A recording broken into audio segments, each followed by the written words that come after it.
칠순 생일날 아들 내외에게 받은 선물은 편의점 케이크 하나였습니다. 모든 일의 시작은 그보다 앞선 추석이었습니다.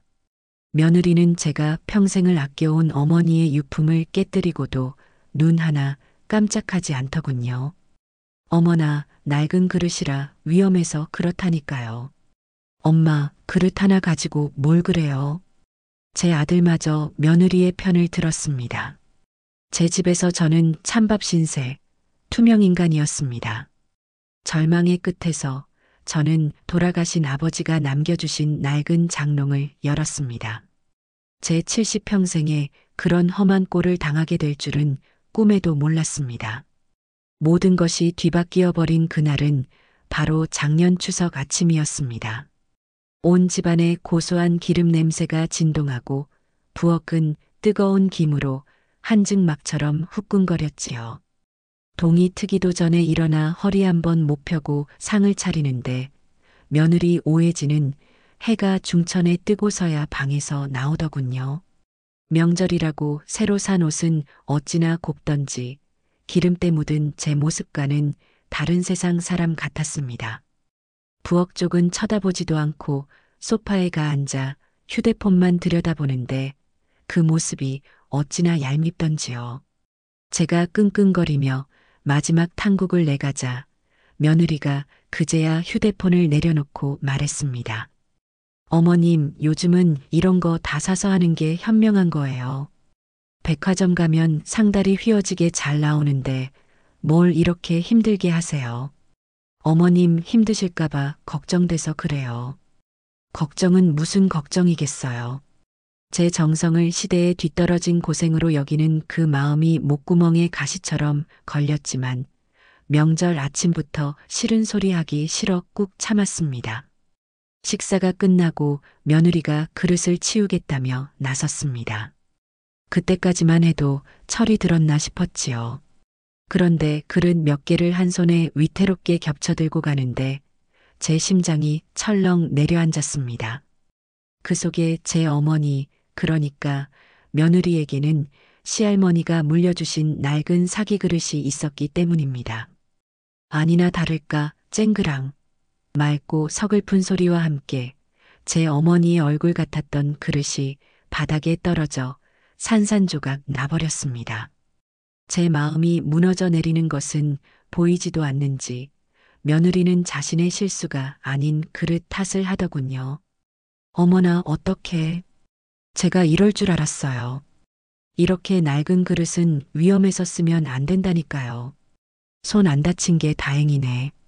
그때 제 아들놈이 달려왔습니다. 저는 그래도 제 아들 김진수는 제 마음을 알아줄 거라 믿었지요. 자기야, 안 다쳤어? 괜찮아? 아이고, 놀랐겠네. 엄마, 사람 안 다친 게 다행이지. 그릇 하나 가지고 뭘 그렇게까지 하세요. 내가 똑같은 걸로 새로 사드릴게. 똑같은 것이요? 세상에 어찌 똑같은 것이 있겠습니까? 아들의 그 한마디가 깨진 사기 그릇 파편보다 더 날카롭게 제 가슴을 후벼 팠습니다. 그날 밤 모두가 잠든 뒤에 저는 홀로 거실에 앉아 깨진 그릇 조각을 맞추어 보았습니다. 희미한 달빛 아래 조각난 꽃무늬가 꼭 제 인생 같아 보였습니다. 평생을 가족을 위해 희생하고 헌신했는데 남은 것은 이렇게 산산조각 난 마음뿐인가 싶더군요. 그런데 이상하게 눈물은 나지 않았습니다. 대신 그 차가운 사기 그릇 조각처럼 제 가슴 속에서 무언가 아주 차갑고 단단한 것이 불씨처럼 타오르기 시작했습니다. 그릇이 깨지고 난 며칠 뒤 집안 공기는 얼음장처럼 차가웠습니다. 저는 어색한 분위기라도 풀어보려고 아들 녀석이 좋아하는 장조림이며 멸치볶음을 정성껏 만들었지요. 하지만 저녁 시간이 되자 며느리는 식탁은 쳐다보지도 않고 휴대폰으로 무언가를 주문하더군요. 잠시 후 배달원이 가져다 준 것은 값비싼 초밥과 회였습니다. 진수 씨, 일하느라 힘들었죠? 내가 특초밥 시켰어요. 와인도 한잔 할래요? 제 아들은 제 쪽은 돌아보지도 않고 좋다고 아내 곁에 앉았습니다. 저는 제가 만든 반찬들을 앞에 두고 부엌 식탁에 앉아 홀로 밥을 삼켰습니다. 제 집에서 제가 차린 밥이 아니라 남의 집 식모가 먹는 눈칫밥 같았지요. 그 주 주말에는 시누이, 그러니까 제 딸 같은 시누이 김진숙이 집에 들렀습니다. 저는 그래도 진숙이는 내 편이 되어줄까 싶어 반갑게 맞았습니다. 아가씨, 어서 와요. 마침 백화점 갔다가 아가씨 생각나서 스카프 하나 샀는데 잘 어울리겠다. 며느리는 시누이의 손에 예쁜 쇼핑백을 쥐어주었습니다. 어머, 새언니. 이걸 뭐하러 사셨어요? 색깔 좀 봐. 너무 예쁘다. 역시 우리 새언니밖에 없네. 우리 오빠는 정말 복 받았어. 언니 같은 분을 아내로 맞았으니. 진숙이는 제 얼굴에 들이운 그늘은 보이지도 않는지 며느리가 준 선물에 한박웃음을 지었습니다. 그 아이는 다 보고 있었을 겁니다. 제가 이 집에서 어떻게 지내고 있는지. 하지만 그저 모르는 척할 뿐이었지요. 며칠 뒤면 남편의 제삿날이었습니다. 제사상에 올릴 과일이라도 사려는데 손에 쥔 돈이 넉넉지 않았습니다. 염치불구하고 아들에게 조용히 말을 건넸습니다. 아들아, 다음 주가 내 아버지 제사인 건 알지? 과일값이라도 좀 보태줄 수 있겠니?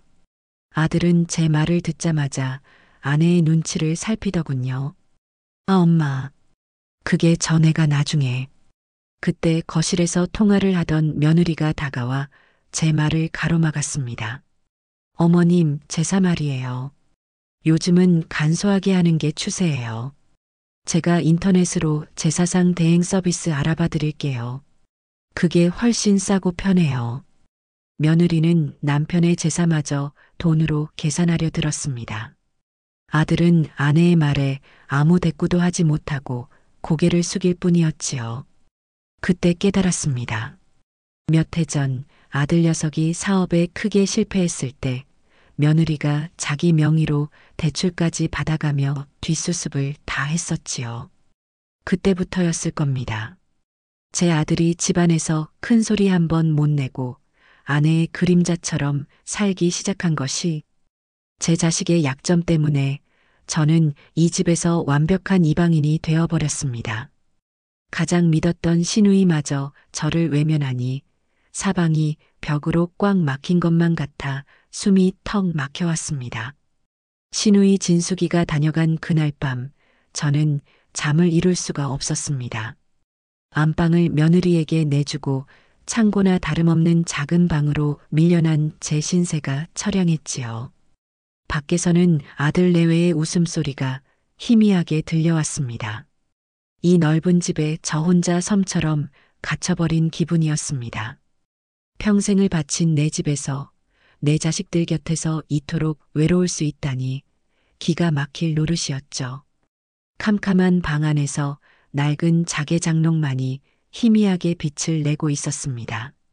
원래는 안방에 있던 제가 시집올 때 아버지가 손수 골라주신 장롱이었지요. 그 장롱을 보고 있자니 수십 년 전 돌아가신 아버지의 목소리가 귓가에 맴도는 것 같았습니다. 아직 솜털도 가시지 않았던 제 손을 잡고 아버지가 말씀하셨던 그날이 떠올랐습니다. 복순아, 이 장롱은 그냥 가구가 아니다. 내가 우리 딸 고생하지 말라고 넣어두는 부적 같은 것이니라. 아버지, 부적이라니요? 살다가 혹여 억울하고 힘든 날이 오거든 이 장롱 가장 깊은 곳을 한번 열어보거라. 분명 내 인생을 지켜줄게야. 그때는 그저 딸 자식 시집 보내는 아버지의 노파심이려니 했습니다. 그런데 그날 밤 따라 아버지의 그 말씀이 죽비처럼 제 머리를 내리쳤습니다. 저는 홀린 사람처럼 자리에서 일어나 장롱으로 다가갔습니다. 삐걱거리는 문을 열자 나프탈렌 냄새와 함께 묵은 세월의 향기가 풍겨왔지요. 저는 장롱 가장 깊숙한 곳 낡은 솜니불 아래로 조심스럽게 손을 넣었습니다. 손끝에 바스락거리는 아주 오래된 종이 봉투 하나가 잡혔습니다. 먼지가 뽀얗게 쌓여 있었지만 제 심장은 미친 듯이 뛰기 시작했습니다. 떨리는 손으로 봉투를 열었습니다. 안에는 누렇게 변색된 서류 몇 장이 들어 있었지요. 법률 용어는 잘 몰랐지만 제 눈을 사로잡은 제목이 있었습니다. 부담부증여 계약서. 한자 한자 더듬더듬 읽어 내려갔습니다. 수중인 김진수는 증여인 박복순을 성실히 부양할 것을 약속하며 거기까지 읽었을 때 숨이 멎는 것 같았습니다. 가장 마지막에는 이런 조항이 붉은색 인장과 함께 선명하게 찍혀 있었습니다. 만약 상기 부양 의무를 현저히 해태할 경우 본 증여계약은 무효가 되고 즉시 소유권을 증여인에게 반환한다.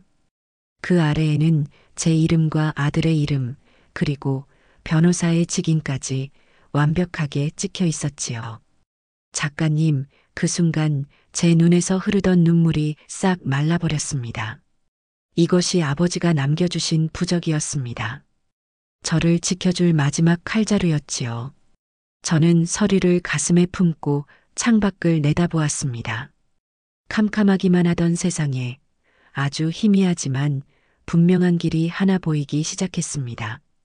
제 눈빛은 더 이상 슬픔에 젖어 있지 않았습니다. 절망 대신 차갑고 단단한 결심이 제 온몸을 감싸고 있었습니다. 아버지의 부적을 발견한 며칠 뒤 주말 아침이었습니다. 며느리는 거실에 서서 가구 배치를 이리저리 뜯어보더니 제게 폭탄 같은 말을 던졌습니다. 어머님, 집안 분위기가 너무 칙칙한 것 같아요. 이번에 싹 모던하게 바꿔야겠어요. 저기 어머님 방에 있는 낡은 장롱부터 버리는 게 좋겠네요. 자리만 차지하고 곰팡이 슬기 딱 좋잖아요. 예전 같았으면 그저 기운 없이 고개를 끄덕였을 테지만 이제 저는 예전의 제가 아니었습니다. 그 장롱 안에 제 인생의 마지막 보루가 들어 있었으니까요. 저는 평생 처음으로 며느리의 말에 정면으로 맞섰습니다. 그건 안 된다. 다른 건 다 가져다 버려도 그 장롱은 절대 안 돼. 제 단호한 대답에 며느리의 얼굴이 굳어지더군요. 네. 어머님, 지금 저한테 반대하시는 거예요? 저런 고물 가구 하나가 뭐가 그렇게 중요하다고 그러세요? 고물이라니 말을 함부로 하지 마라. 내 아버지가 눈 감기 전에 내 손에 쥐어주신 유품이다. 내 눈에 흙이 들어가기 전까지는 절대 못 버린다.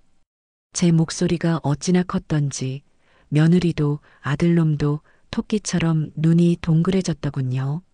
매일같이 예, 순종만 하던 제가 버럭 소리를 질렀으니 오죽 놀랐겠습니까? 어머님, 지금 저한테 소리 지르시는 거예요? 세상에, 이제는 하다 저한테 화를 내시네. 진수 씨, 당신은 뭐해? 어머니 좀 말려봐. 며느리의 성화에 아들이 제 앞을 막아섰습니다. 엄마, 왜 그래 갑자기? 혜진이 말은 그냥 집 좀 넓게 쓰자는 거잖아. 좋은 뜻으로 하는 말인데. 좋은 뜻? 내 추억과 기억을 쓰레기 취급하는 게 좋은 뜻이냐? 너는 내 아비가 남긴 물건보다 저 여자 비위 맞추는 게 더 중하냐? 저는 너무 격분한 나머지 가슴이 답답하고 눈앞이 캄캄해졌습니다. 평생 속으로만 사귀었던 말을 쏟아내니 몸이 감당을 못한 모양이었습니다. 결국 저는 뒷목을 잡고 제 방으로 들어와 쓰러지듯 누워버렸습니다. 지병이던 허리 통증이 다시 돋고 온몸에 식은땀이 흘렀지요. 저는 그래도 자식인데 어미가 아파 누워있으면 와서 들여다보기라도 할 줄 알았습니다. 하지만 제 귀에 들려온 것은 걱정하는 발소리가 아니었습니다. 거실에서 들려오는 TV 소리, 그리고 자기들끼리 뭐가 그리 재미있는지 까르르 웃는 며느리와 아들의 목소리뿐이었지요. 아, 저 드라마 너무 웃겨. 자기야, 저 배우 연기 진짜 잘하지 않아? 그러게. 팝콘이라도 튀겨올까? 팝콘이라니요. 어미가 방 안에서 끙끙 앓고 있는데 팝콘이라니요. 그 순간 깨달았습니다. 저들에게 저는 이미 가족이 아니었습니다. 그저 낡고 자리만 차지하는 장롱 같은 존재, 귀찮고 거추장스러운 짐짝일 뿐이었지요. 육체적인 고통보다 더한 서러움과 배신감이 칼날처럼 제 온몸을 쑤시는 것 같았습니다. 저는 아픈 허리를 붙잡고 몸을 떨었습니다. 그것은 고통 때문이기도 했지만 앞으로 제가 해야 할 일에 대한 서늘한 각오 때문이기도 했습니다. 저들에게 제가 어떤 존재인지, 이 집의 진짜 주인이 누구인지 똑똑히 알려주어야겠다고 뼈에 새기듯 다짐했습니다. 장롱 사건으로 며칠을 앓고 난 뒤였습니다. 몸은 천근만근이었지만 더 이상 누워만 있을 수는 없었지요. 저는 무거운 몸을 이끌고 집을 나섰습니다. 제 행선지는 동네 은행이었습니다. 젊은 은행원 아가씨가 제 낡은 통장을 보더니 조금 놀라는 눈치더군요.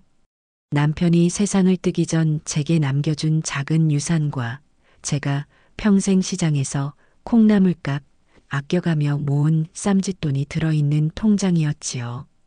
며느리는 이 통장의 존재를 모르고 있었습니다. 아가씨, 이 통장은 해지하고 여기 있는 돈은 전부 찾아서 새로 만드는 계좌로 넣어주세요. 인터넷 뱅킹인가 뭔가 하는 것도 신청해주고요. 은행원의 도움을 받아 제 이름으로 된 새로운 계좌를 만들었습니다. 통장을 정리하고 은행을 나서는데 수십 년 묵은 체증이 내려가는 기분이었습니다. 비록 큰 돈은 아니었지만 오롯이 제 이름으로 된 제 마음대로 쓸 수 있는 돈이 있다는 사실만으로도 큰 힘이 되었습니다. 아니나 다를까 며칠 지나지 않아 일이 터졌습니다. 저희 집의 모든 돈 관리는 며느리가 하고 있었는데 아마 매달 제 낡은 통장에 쥐꼬리만 한 용돈을 넣어주며 잔고를 확인했던 모양입니다. 제 방문이 벌컥 열리더니 며느리가 휴대폰을 흔들며 씩씩거리고 들어왔습니다. 어머님, 지금 이게 어떻게 된 거예요? 어머님 쓰시던 통장, 계좌가 해지됐다고 나오잖아요. 그 안에 있던 돈은 다 어디 갔어요? 며느리는 마치 제 돈이 자기 돈인 것처럼 소리를 질렀습니다.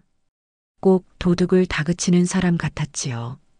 예전 같았으면 가슴이 철렁 내려앉아 말을 더듬었겠지만 저는 그저 조용히 뜨개질하던 손을 내려놓고 며느리를 올려다보았습니다. 내 통장에 있던 돈 말이냐? 네. 그걸 지금 말이라고 하세요? 갑자기 그 돈이 왜 필요하셨는데요? 어디다 쓰셨어요? 저한테 말도 없이. 그건 내 돈이다. 남편이 내게 남겨준 돈이고 내가 평생 아껴 모은 돈이야. 내 돈, 내가 필요해서 썼는데 문제라도 있니? 제 말에 며느리의 얼굴이 하얗게 질리더군요. 제가 그렇게 당당하게 나올 줄은 꿈에도 몰랐던 겁니다. 늘 자기 발밑에 있다고 생각했던 제가 자기 허락도 없이 돈을 썼다는 사실을 믿을 수 없다는 표정이었지요. 아니, 그게 그래도 저한테 상의는 하셨어야죠. 이 집 살림을 제가 다 하는데. 내 살림은 내가 하고 내 살림은 내가 하는 거다. 앞으로 내 돈에 대해서는 더 이상 묻지 말거라. 저는 그 말만 남기고 다시 뜨개질을 시작했습니다. 며느리는 한참 동안 제 방문 앞에 서서 무어라 더 말하려다 결국 아무 말도 못하고 돌아섰습니다. 그날 저는 처음으로 제 인생의 주도권을 아주 조금이나마 되찾아온 기분이었습니다. 작지만 아주 중요한 첫 번째 싸움에서의 승리였지요. 작가님, 제 인생에서 가장 서러웠던 날을 꼽으라면 저는 망설임 없이 제 칠순 생일날을 이야기할 겁니다. 장롱 사건과 통장 사건으로 며느리와 냉랭하게 지내고는 있었지만 그래도 자식인데 설마 어미의 칠순 생일을 그냥 넘기지는 않으리라 믿었습니다. 저는 아침부터 조촐하게 미역국이라도 끓여놓고 혹시나 저녁이라도 같이 먹자고 할까 싶어 종일 아들 내외를 기다렸습니다. 하지만 해가 지고 밤이 깊도록 전화 한 통 오지 않았습니다. 거실 시계의 초침 소리만이 제 애타는 마음처럼 째깍거리고 있었지요.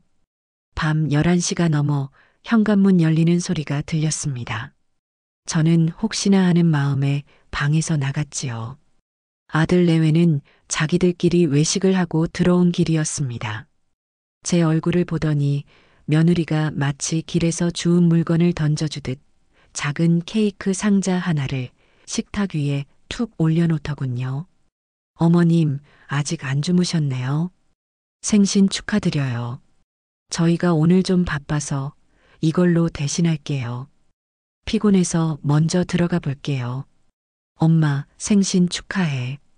피곤하다, 나도 들어갈게. 그게 전부였습니다. 생신 축하한다는 말은 한마디와 편의점에서 사온 것이 분명한 작은 케이크 상자 하나. 제 아들은 제 얼굴도 제대로 쳐다보지 않고 아내를 따라 방으로 쏙 들어가 버렸습니다. 순식간에 텅 비어버린 거실과 부엌에 저 혼자 덩그러니 남았습니다. 저는 불도 켜지 않은 채 차가운 식탁 의자에 앉아 한참 동안 그 케이크 상자를 내려다보았습니다. 네모난 종이 상자가 꼭 제 무덤처럼 느껴졌습니다. 70평생 자식들 입에 밥 들어가는 것만 봐도 배부르다 여기며 제 몸 닳는 줄 모르고 살아왔습니다. 그 결과가 고작 이것인가? 내 70년 인생의 가치가 저 편의점 케이크 하나만도 못한 것인가? 처참한 마음에 뜨거운 눈물이 뺨을 타고 뚝뚝 흘러내렸습니다. 한참을 소리 없이 울었습니다. 그런데 어느 순간 더 이상 눈물이 나오지 않았습니다. 대신 뱃속 가장 깊은 곳에서부터 서늘한 기운이 올라오더군요. 그래, 울어서 무엇하나. 이 눈물을 저들이 닦아주기라도 한단 말인가. 저들은 내가 울고 있는 것조차 모르고 편안히 잠들어 있겠지. 저는 주먹으로 눈물을 벅벅 닦아냈습니다. 그리고 다짐했습니다. 이 눈물이 내 나약함 때문에 흘리는 마지막 눈물이다. 다시는 이따위 하찮은 동정심에 내 인생을 맡기지 않겠다. 내 밥상은 내가 차린다. 내 칠순 잔치도, 내 남은 인생도 이제부터는 온전히 내 손으로 차려내리라. 그 밤 저는 더 이상 우는 늙은 어머니가 아니었습니다. 싸움을 준비하는 병사였습니다. 그 참담했던 칠순 생일날이 밝았습니다. 밤새 울어 퉁퉁 부은 눈이었지만 제 마음은 그 어느 때보다 맑고 단단했습니다. 저는 장롱 깊숙한 곳에 넣어두었던 아버지의 부적, 그 낡은 서류 봉투를 품에 안고 집을 나섰습니다. 제 평생에 한 번도 가본 적 없는 곳, 법률사무소라는 곳으로 향했지요. 동네 상가 2층에 자리 잡은 사무실은 낡은 책과 서류 냄새로 가득했습니다. 변호사 김영민이라는 명패가 붙은 문 앞에서 몇 번이나 망설였지만 어젯밤에 그 케이크 상자를 떠올리며 용기를 내어 문을 열었습니다. 저를 맞은 것은 아주 젊은 변호사였습니다. 안경 너머의 눈빛이 똑똑해 보였지만 허름한 제 행색을 위아래로 훑어보는 시선에는 약간의 귀찮음이 섞여 있었지요. 아마 집안의 소소한 문제로 하소연하러 온 늙은이쯤으로 생각했던 모양입니다. 어머님, 어서 오십시오. 무슨 일로 상담하러 오셨습니까? 일단 여기에 앉으시죠. 그의 목소리는 정중했지만 어딘가 형식적인 느낌이었습니다. 저는 가슴이 떨려왔지만 애써 마음을 다잡고 말했습니다. 변호사님, 긴 말 않겠습니다. 먼저 이 서류부터 한번 봐주시겠어요? 저는 품속에서 낡은 서류 봉투를 꺼내 그의 앞에 내밀었습니다. 그는 무심한 표정으로 서류를 받아들더니 첫 장을 넘기는 순간 미간을 살짝 찌푸렸습니다. 그리고 다음 장을 넘길수록 그의 눈빛이 점점 날카로워졌습니다. 어머님, 이 서류, 이 부담부증여 계약서 공증까지 완벽하게 받으신 거군요. 법적으로는 흠잡을 데가 없는 완벽한 문서입니다. 이게 어찌 된 일입니까? 그의 목소리에서 처음의 귀찮음은 사라지고 전문가로서의 진지한 호기심이 묻어났습니다. 그는 저를 더 이상 평범한 노인으로 보지 않았습니다. 저는 그때부터 모든 것을 털어놓았습니다. 깨져버린 사기 그릇 이야기부터 눈칫밥을 먹어야 했던 서름, 저를 외면했던 신우이, 그리고 제 칠순 생일날 식탁 위에 놓여있던 편의점 케이크 이야기까지. 제 목소리는 처음에는 떨렸지만 이야기를 할수록 점점 단단해졌습니다.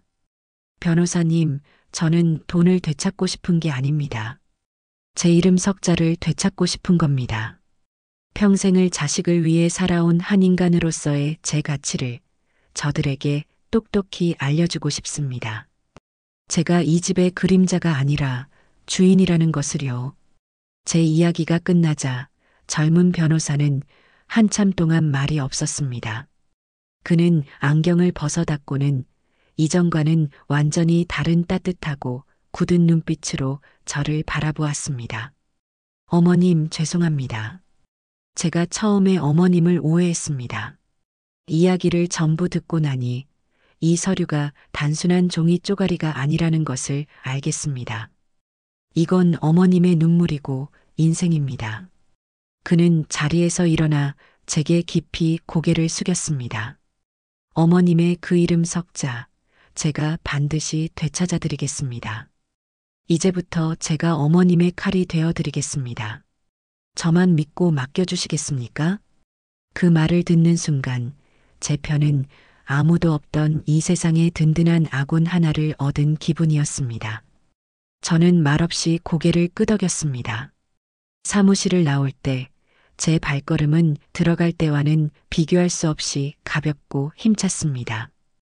변호사님을 만나고 온 뒤 저는 조급해하지 않기로 마음먹었습니다.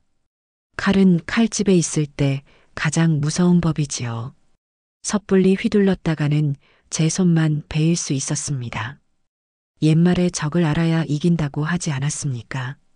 저는 며느리 오해진이라는 사람이 가장 두려워하고 가장 중요하게 생각하는 것이 무엇인지 알아야만 했습니다. 저는 그날부터 그림자처럼 조용히 며느리를 살피기 시작했습니다. 무엇을 입고 누구와 통화하고 무엇에 기뻐하고 분노하는지를요. 역시나 며느리는 온통 다른 사람에게 어떻게 보일까에만 신경을 쓰는 사람이었습니다. 결정적인 실마리는 아주 우연한 기회에 찾아왔습니다. 그날 저녁 며느리는 거실 소파에 앉아 누군가와 아주 신이 나서 통화를 하고 있더군요.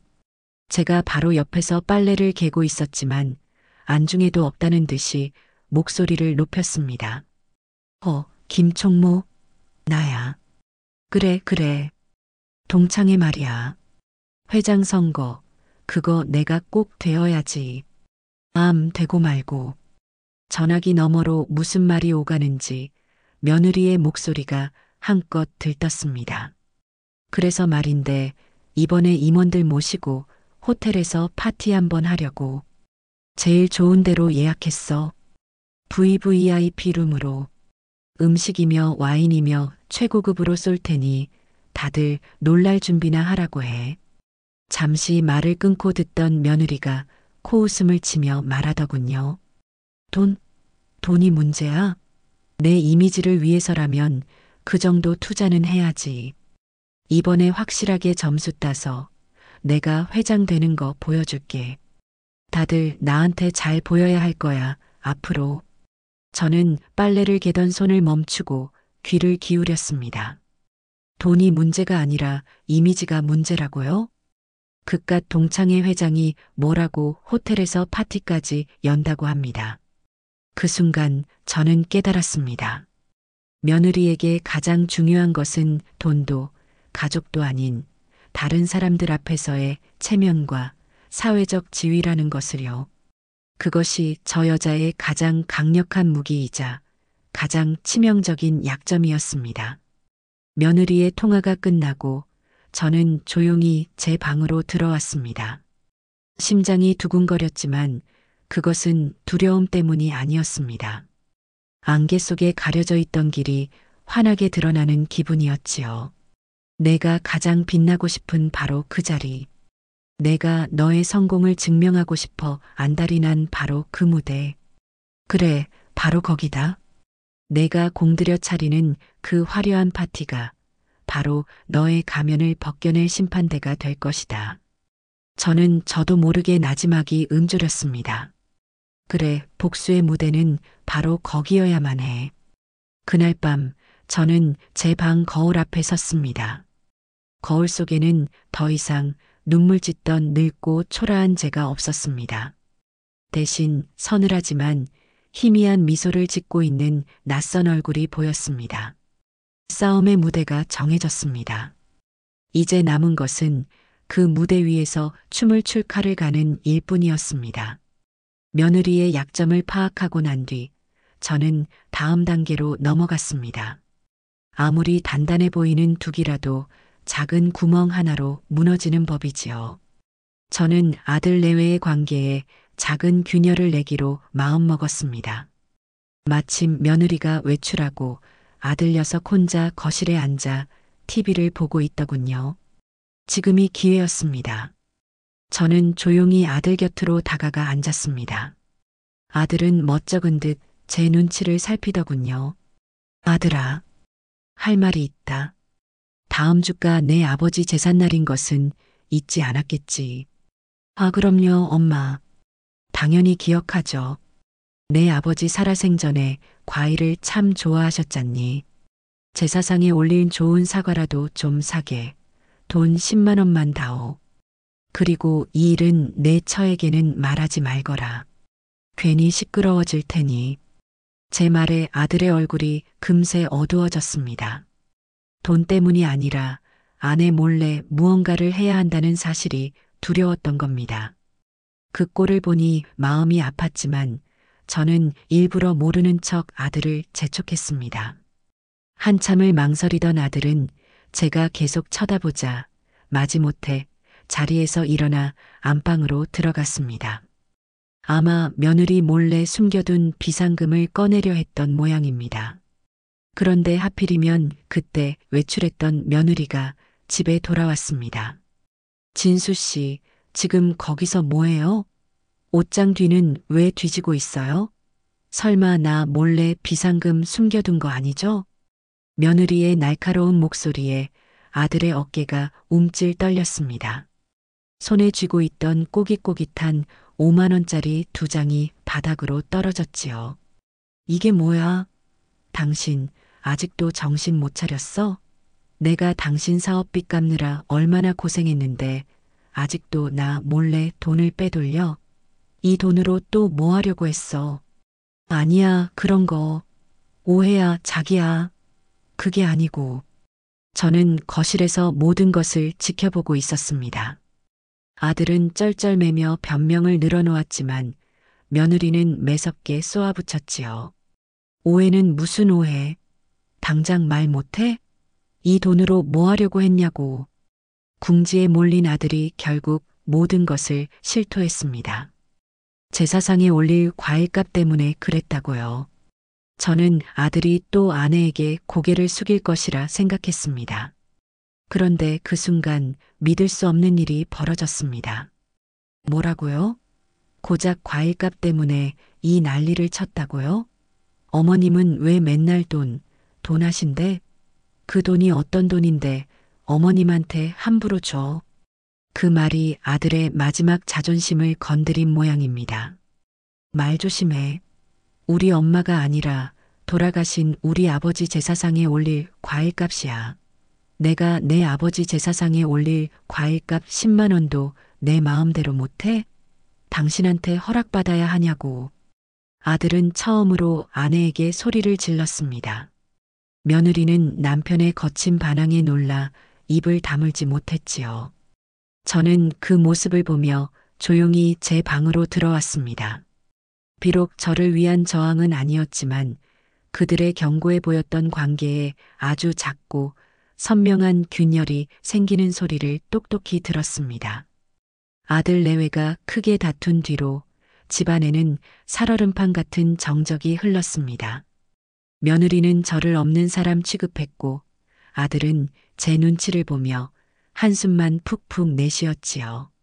그러던 며칠 뒤 드디어 변호사님과의 약속대로 첫 번째 경고장이 날아들었습니다. 우체부 아저씨가 건네준 것은 보통 편지가 아니었습니다.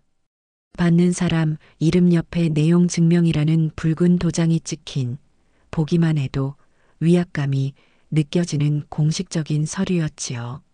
마침 거실에 나와 있던 며느리가 그 우편물을 받아들었습니다. 어머, 이게 뭐야? 김영민 법률사무소? 며느리는 봉투에 적힌 글자를 보더니 의아한 표정을 짓더군요. 조심스럽게 봉투를 뜯어 편지를 읽어내려가던 혜진이의 얼굴이 순식간에 어이없다는 웃음으로 바뀌었습니다. 하? 진수 씨, 이것 좀 와서 봐봐요. 아주 코미디가 따로 없네. 부양 의무 위반에 따른 증여계약 해지 가능성? 이게 무슨 말이야? 엄마가 이런 걸 보냈다고? 엄마긴 누가 엄마야. 어머님이 이걸 어떻게 아시겠어. 아마 어디서 이상한 거 주워 듣고 와서 우리 겁주려고 어설프게 연극하시는 거겠지. 저는 소파 구석에 앉아 뜨개질을 하는 척하며 모든 것을 듣고 있었습니다.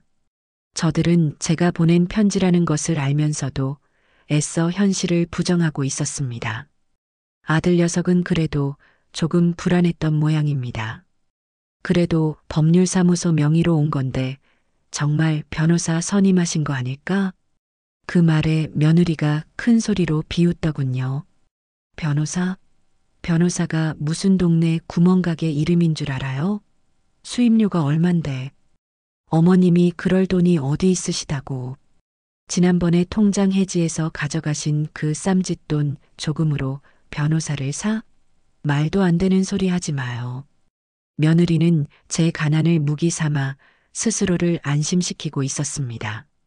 제가 평생을 돈 없이 쩔쩔매며 살았으니 앞으로도 그럴 것이라고 굳게 믿는 것이지요. 보나 마나 어디 법무사 사무실 가서 몇 푼 쥐어주고 대필해달라고 했겠지. 겁주면 우리가 꼬리 내리고 설설 기면서 잘못했다고 빌 줄 아셨나 봐. 어림도 없지.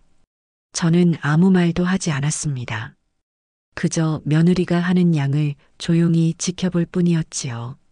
혜진이는 코웃음을 치며 그 중요한 내용 증명 편지를 아무렇게나 구겨서 거실 휴지통에 휙 던져버렸습니다. 신경 꺼요. 어머님 혼자 북치고 장구치다 지치시면 그만두시겠지. 우리는 우리 동창회 파티 준비나 하자고요. 그렇게 저들이 제 마지막 경고를 쓰레기 취급하는 모습을 보며 저는 조용히 생각했습니다. 그래, 기회는 충분히 주었다. 너희는 너희의 오만함이 스스로를 얼마나 깊은 구렁텅이로 밀어넣고 있는지 전혀 깨닫지 못하는구나. 다가올 폭풍을 전혀 눈치채지 못한 채 파티를 준비하는 저들을 보니 어쩐지 불쌍하다는 생각마저 들었습니다. 내용 증명을 쓰레기통에 던져버렸다는 소식을 변호사님께 전해 듣고 저는 며칠 뒤 다시 약속을 잡았습니다. 이번에는 딱딱한 사무실이 아닌 햇살이 잘 드는 조용한 카페에서 만났지요. 어머님 예상대로 상대방은 경고를 완전히 무시했습니다. 이제 다음 단계를 진행해야 할 때입니다. 어떻게 하길 원하십니까? 저는 찻잔을 내려놓고 그동안 마음속으로 그려왔던 계획을 조용히 입에 담았습니다. 변호사님, 제게는 곧 다가올 아주 특별한 날이 있습니다. 바로 제 칠순 생일이지요. 변호사님은 제 의도를 알아채지 못하고 축하 인사부터 건넸습니다. 칠순이시라니 정말 축하드립니다. 그럼 그날에 맞추어 소송을 시작하겠습니다. 아니요. 소송보다 더 중요한 게 있습니다. 저는 그날 제 칠순 잔치를 열 생각입니다. 아주 크고 화려하게요. 잔치 말씀이십니까? 좋은 생각입니다만. 그리고 그 장소는 마침 제 며느리가 자신의 동창회 파티를 위해 예약해둔 그 호텔 연회장이었으면 좋겠습니다. 제 말에 젊은 변호사의 눈이 동그래졌습니다. 아마 소송 이야기만 생각하다가 제가 이런 판을 짜리라고는 상상도 못했던 모양입니다. 그의 얼굴에 놀라움과 함께 흥미롭다는 미소가 번졌습니다. 알겠습니다. 며느님이 예약한 장소를 어머님 칠순 잔치로 바꾸는 건 어렵지 않습니다.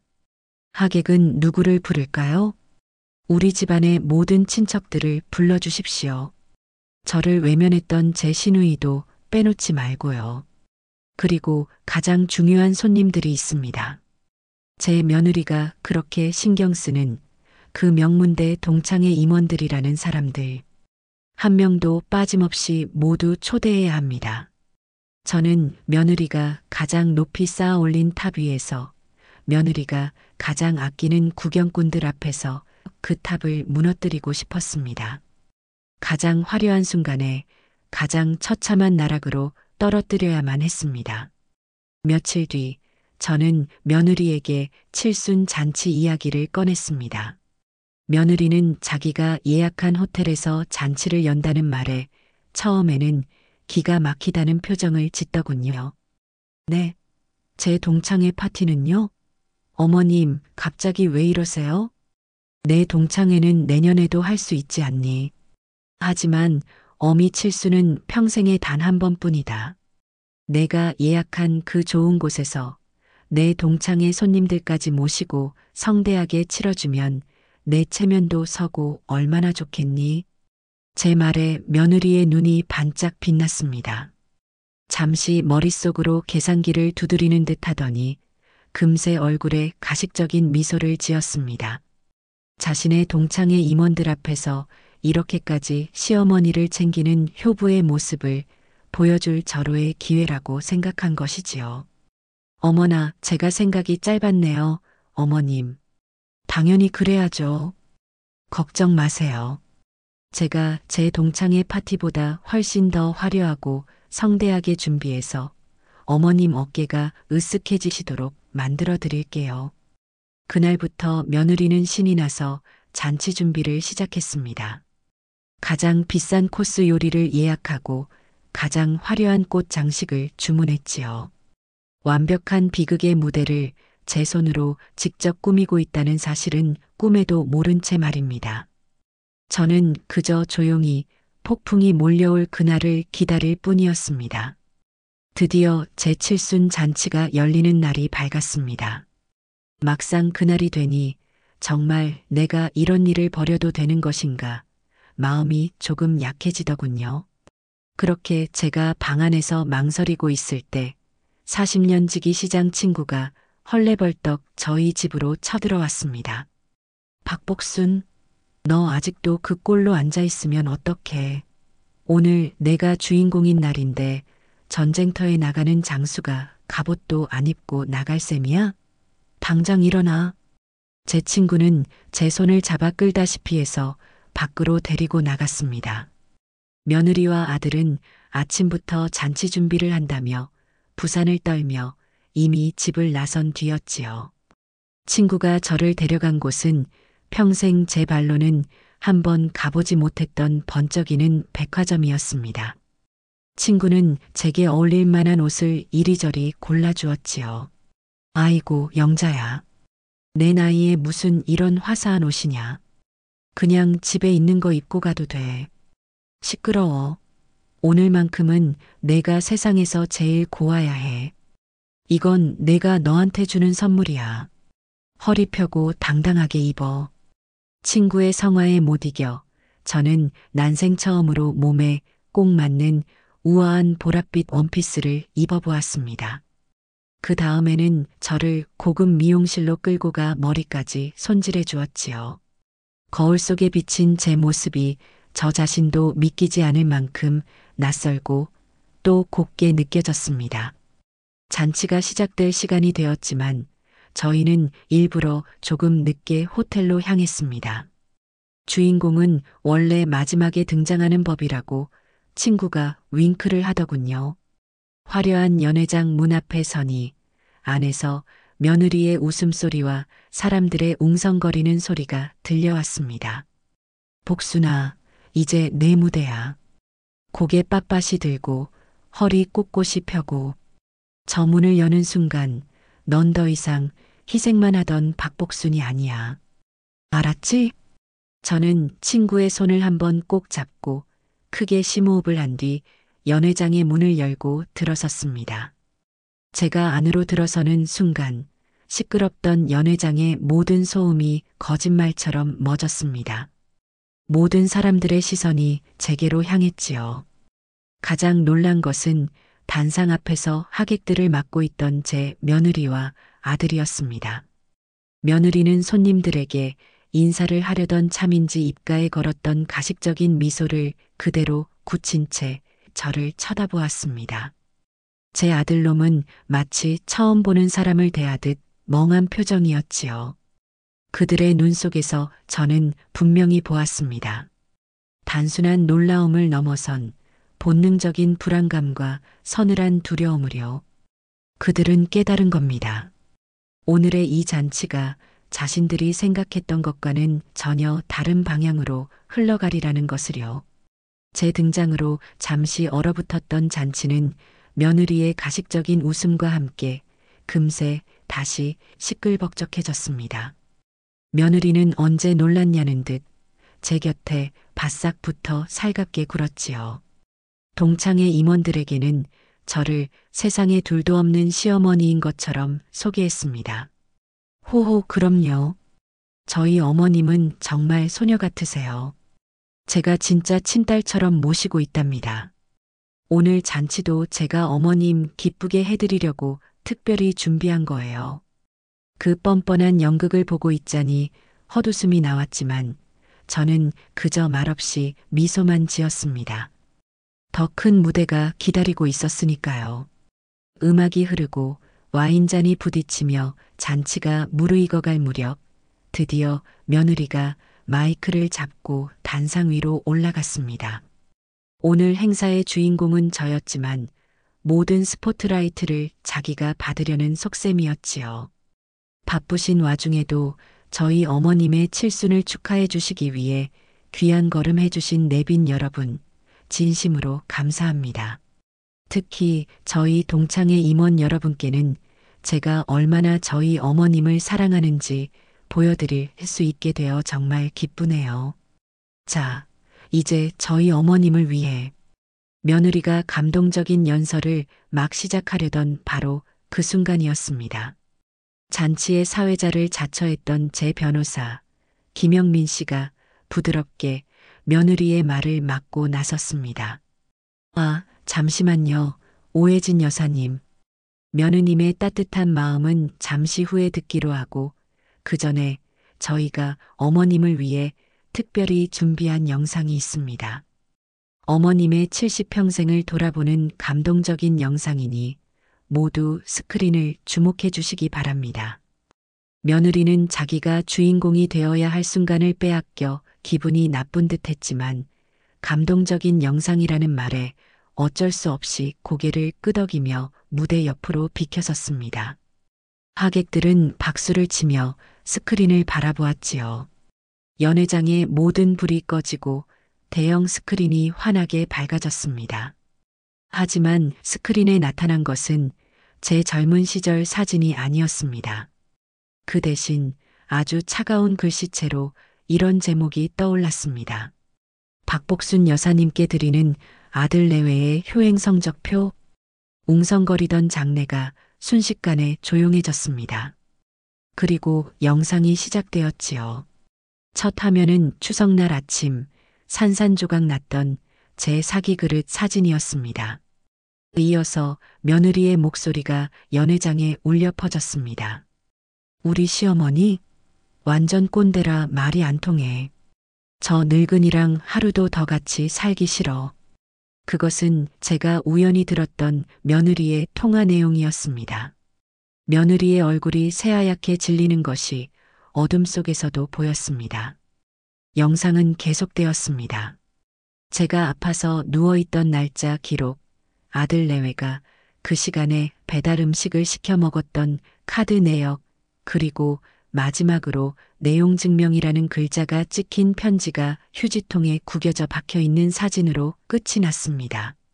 영상은 아무런 배경 음악도 없이 그렇게 차가운 사실들만 나열하고 끝났습니다. 다시 연회장에 불이 켜졌을 때 그곳에는 아무도 말을 하지 못했습니다. 수많은 하객들은 충격에 휩싸여 저와 제 아들 내외를 번갈아 쳐다볼 뿐이었지요. 며느리가 그토록 자랑하던 화려한 잔치는 그녀의 위선과 불효를 고발하는 가장 완벽한 심판장이 되어버렸습니다. 영상이 끝나고 불이 켜진 연회장은 물을 끼얹은 듯 조용했습니다. 하객들은 어찌할 바를 모르고 넋이 나간 제 아들 녀석과 핏기 하나 없이 새하얗게 질린 며느리, 그리고 저를 번갈아 쳐다볼 뿐이었지요. 바로 그때 저는 자리에서 일어나 천천히 무대 위로 걸어 올라갔습니다. 또각거리는 제 구두 소리가 그 넓은 연회장을 가득 채우는 것 같았습니다. 변호사님에게서 마이크를 건네받았습니다. 이상하게도 하나도 떨리지 않았습니다. 저는 숨을 한번 고르고 하객들을 둘러보며 입을 열었습니다. 제 칠순 잔치에 오신 귀한 손님 여러분, 놀라게 해드려 죄송합니다. 하지만 저는 오늘 제 아들과 며느리에게 지난 수년간의 효행에 대한 성적표를 나눠주어야만 했습니다. 제 말에 며느리가 고개를 번쩍 들고 저를 쏘아보더군요. 저는 아랑곳하지 않고 말을 이었습니다. 여러분 중에는 제가 저 아이들에게 얹혀 사는 불쌍한 늙은이라고 생각하는 분도 계실 겁니다. 하지만 사실은 정반대입니다. 저 아이들이 지금 살고 있는 그 집은 몇 해 전 제가 아들에게 증여한 제 재산입니다. 웅성거리는 소리가 여기저기서 들려왔습니다. 저는 품에서 서류 한 장을 꺼내 들어보였습니다. 물론 그냥 주지는 않았습니다. 여기 제 아버지께서 제게 그러셨듯 저 또한 아들에게 조건을 걸었습니다. 바로 이 부담부 증여 계약서입니다. 이 서류에는 어미를 성실히 부양한다는 조건이 명시되어 있고 그 의무를 다하지 않을 시 이 증여는 무효가 된다고 분명히 적혀 있습니다. 방금 여러분이 보신 영상이 바로 그 증거입니다. 어미가 차린 밥상을 외면하고 어미의 역사가 담긴 그릇을 깨뜨리고도 사과 한마디 하지 않았습니다. 몸져 누운 어미를 돌보기는커녕 방문 한번 열어보지 않았습니다. 저는 말을 잠시 끊고 덜덜 떨고 있는 제 아들 김진수를 똑바로 쳐다보았습니다. 아들아, 똑똑히 듣거라. 너는 내 어미의 칠순 생일날 따뜻한 밥 한 끼 대신 편의점 케이크 하나를 던져주었다. 그것이 내가 내 어미에게 한 부양 의무의 모든 것이었다. 거짓말. 다 거짓말이야. 어머님이 우리를 모함하는 거라고요. 며느리가 이성을 잃고 소리쳤지만 아무도 그녀의 말을 믿지 않았습니다. 저는 더 이상 며느리를 상대하지 않았습니다. 대신 제 인생 최대의 결심을 제 아들과 며느리를 향해 선고했습니다. 저는 제 아들과 며느리의 눈을 차례로 아주 똑똑히 마주보며 제 남은 인생을 건 마지막 말을 뱉었습니다. 그러므로 나는 오늘 이 자리에서 증여계약의 무효를 선언한다. 너희들에게는 일주일의 시간을 주겠다. 너희들은 내가 사준 그 집에서 당장 나가거라. 제 말이 끝나자마자 며느리가 악소리를 지르며 그 자리에 주저앉았습니다. 그 소리를 들으며 저는 비로소 제 이름 석자를 되찾았다는 것을 실감했습니다. 제가 무대 위에서 내려오자 얼어붙었던 연회장은 순식간에 벌집을 쑤셔놓은 듯 시끄러워졌습니다. 바닥에 주저앉은 며느리는 넋이 나간 사람처럼 아니야, 아니야 하는 말만 중얼거리고 있었지요. 제 아들은 어찌할 바를 모르고 아내와 저를 번갈아 쳐다보며 안절부절 못했습니다. 가장 먼저 반응한 것은 며느리가 그토록 공을 들였던 동창의 임원들이었습니다. 그들은 경멸과 동정이 뒤섞인 눈빛으로 며느리를 쳐다보며 자기들끼리 수군거리기 시작했습니다. 세상에, 오해진이 저런 사람이었어? 겉으로는 그렇게 효부인 척하더니. 그러게 말이야. 회장은 무슨 회장? 우리 동창의 얼굴에 먹칠할 뻔했네. 정말 소름 끼친다. 시어머니 되시는 분은 정말 대단하시다. 보통 배짱이 아니시네. 그 작지만 날카로운 속삭임들이 비수가 되어 며느리의 귀에 박히는 것 같았습니다. 며느리는 고개를 들지 못하고 바들바들 떨고만 있었지요. 바로 그때였습니다. 여태까지 조용히 눈치만 살피던 제 시누이 김진숙이 갑자기 자리에서 벌떡 일어나더군요. 그리고는 마치 자기가 정의의 사도라도 된 것처럼 며느리에게 달려가 손가락질하며 소리쳤습니다. 이 천하의 몹쓸 것, 내가 우리 형님한테 어떻게 이럴 수가 있어. 내가 우리 오빠한테 붙어서 우리 집안을 이렇게 풍비박산을 내. 며느리에게서 받은 스카프는 목에 그대로 두른 채였습니다. 그 뻔뻔한 모습에 기가 막혔지만 시누이는 아랑곳하지 않고 이번에는 제게 다가와 눈물을 글썽이며 매달렸습니다. 형님, 제가 다 잘못했어요. 제가 속 좁게 형님을 시기하고 저런 거 편을 들었네요. 저 여자가 형님을 이렇게 구박하는 줄도 모르고. 용서해 주세요, 형님. 시누이가 그렇게 나오자 그동안 입을 꾹 다물고 있던 다른 친척들도 기다렸다는 듯이 한마디씩 거들기 시작했습니다. 아주버님, 정말 사람을 잘못 들였어요. 어떻게 저런 독사를 며느리라고. 형님, 그동안 얼마나 고생이 많으셨어요. 진작에 저희한테 말씀하시지 그러셨어요. 저희가 가만히 안 있었을 텐데. 불과 몇 주 전 저희 집에 와서 며느리가 주는 선물에 웃던 바로 그 얼굴들이었습니다. 힘의 저울이 제 쪽으로 완전히 기울자 그들은 약속이나 한 듯이 일제히 제 편으로 돌아섰습니다. 사방에서 쏟아지는 비난과 동정의 시선 속에서 며느리 오해진은 완전히 무너져 내렸습니다. 돈을 잃는 것보다 집에서 쫓겨나는 것보다 그녀에게는 지금 이 순간이 가장 끔찍한 지옥이었을 겁니다. 평생을 목숨처럼 여기며 쌓아 올렸던 사회적 체면과 명예라는 탑이 자기가 가장 자랑하고 싶었던 사람들 앞에서 와르르 무너져 내리는 소리를 저는 똑똑히 들었습니다. 그것은 제 70평생에 들어본 가장 통쾌한 소리였습니다. 그 대혼란의 밤이 지나고 다음 날 아침이 밝았습니다. 며느리와 아들은 어젯밤 호텔에서 어떻게 빠져나왔는지 뜬 눈으로 밤을 새운 듯 퀭한 얼굴이었습니다. 하지만 며느리는 아직 포기하지 않은 눈치였습니다. 그녀에게 돈은 곧 힘이었고 그 힘으로 이 상황을 어떻게든 해결할 수 있다고 믿는 것 같았지요. 일단 돈부터 찾아. 호텔에 방이라도 잡고 변호사를 알아보든 해야지. 어머님이 진짜로 우리를 내쫓을 생각은 아닐 거야. 겁만 주려는 거지. 그럴까? 어제 엄마 표정 장난 아니었어. 시끄러워. 돈만 있으면 다 해결돼. 일단 은행부터 가.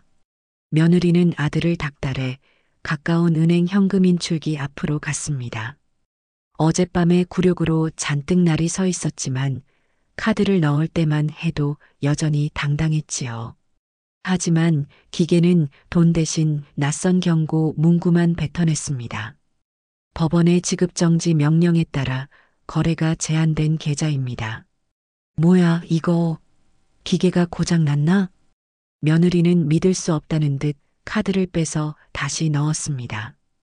다른 은행 카드도 아들 녀석의 카드도 마찬가지였습니다. 모든 계좌가 꽁꽁 얼어붙어 버린 겁니다.